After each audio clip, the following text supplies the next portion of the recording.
চব 1990 চনত 25 নৱেম্বৰ তাৰিখে আমাৰ ঠেঙাল কছাৰী জনগোষ্ঠীটোৱে প্ৰতিষ্ঠা লাভ কৰিছিলে।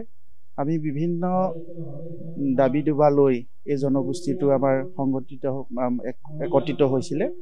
কথা হ'ল কি আমি আজি অসমত বিভিন্ন জাতি জনগোষ্ঠীসমূহে নিজৰ নিজৰ সক্ৰিয়তা নিজৰ নিজৰ বৈশিষ্ট্য ওপৰত গুৰুত্ব দি তেওঁ আমাৰ অসমত প্ৰত্যেকটো জনগোষ্ঠীয়ে নিজৰ নিজৰ কৃষ্টি সংস্কৃতি ৰীতি নীতি পৰম্পৰাৰ ওপৰত ৰক্ষা কৰিব হেতুকে সংঘবদ্ধ হৈ আমি 1990 চনতে সংঘবদ্ধ হৈছিলোঁ। আৰু আমাৰ লক্ষ্য উদ্দেশ্য কি আমাৰ অসমত এই জনগোষ্ঠীটোৱে নিজকে এটা সক্ৰিয়তা আৰু নিজকে এটা পৰিচয় আমি দাঙি ধৰিবৰ কাৰণে আমি সংঘবদ্ধ হৈছিলোঁ। অসমৰ আমাৰ কেন্দ্ৰীয় সমিতিৰ নিৰ্দেশ মৰ্মে আমি অসমত থকা প্ৰত্যেকখন জিলাতে আমি 7খন জিলাত আমাৰ ঠেঙাল কছাৰী লোক অধ্যুষিত এলেকাসমূহত আমি প্ৰতিষ্ঠা দিৱস পাতিবৰ কাৰণে সিদ্ধান্ত গ্ৰহণ কৰা হৈছে আৰু কেন্দ্ৰীয় কমিটিৰ নিৰ্দেশ মতে প্ৰত্যেক জিলা অনুষ্ঠিত কৰিছে।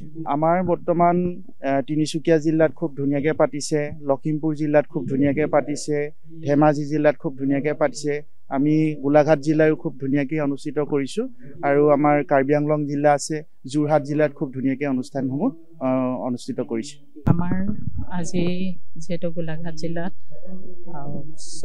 34তম যি ঠেঙাল কছাৰী প্ৰতিষ্ঠা দিৱস আজি আমি উদযাপন কৰিছোঁ আৰু সেই প্ৰতিষ্ঠা দিৱসৰ আমাৰ মূল লক্ষ্য আৰু উদ্দেশ্য আমাৰ এটাই আছিলে যে আমি যিহেতু 6ষ্ঠ অনুচ্ছেদত আমাৰ ঠেঙাল কছাৰী জাতিটো আমি অন্তৰ্ভুক্ত কৰিব পৰা নাই, যিহেতু আগতে কছাৰী বুলি আছে কিন্তু আমি ঠেঙাল শব্দটো তাত অন্তৰ্ভুক্ত কৰিব পৰা নাই। আমি সেই উদ্দেশ্যে আমাৰ এই প্ৰতিষ্ঠা দিৱসত আজি আমাৰ সাহিত্য সভাৰ সভাপতি তেখেতে উল্লেখ কৰিব আৰু এই কথাখিনি আমাৰ ৰাইজৰ আগত অৱগত কৰিব।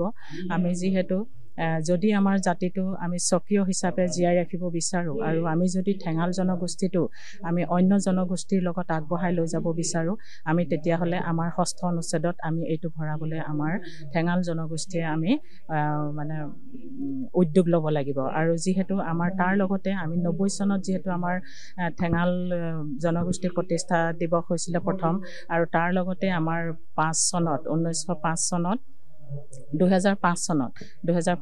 আমাৰ স্বায়ত্তশাসিত পৰিষদখন দিয়া হৈছিলে এই ঠেঙাল জনগোষ্ঠীটোৰ ওপৰত। স্বায়ত্তশাসিত পৰিষদৰ লগত জড়িত হৈ আমাৰ মূল সংগঠন, মহিলা সংগঠন, ছাত্ৰ সংগঠন সকলো একত্ৰিত হৈহে আমি মানে আমাৰ যিহেতু আমি 6ষ্ঠ অনুচ্ছেদত অন্তৰ্ভুক্ত কৰিবৰ কাৰণে আমাৰ চেণ্ট্ৰেলত আমাৰ ইয়াৰ কাৰণে আগবঢ়াই থকা হৈছে।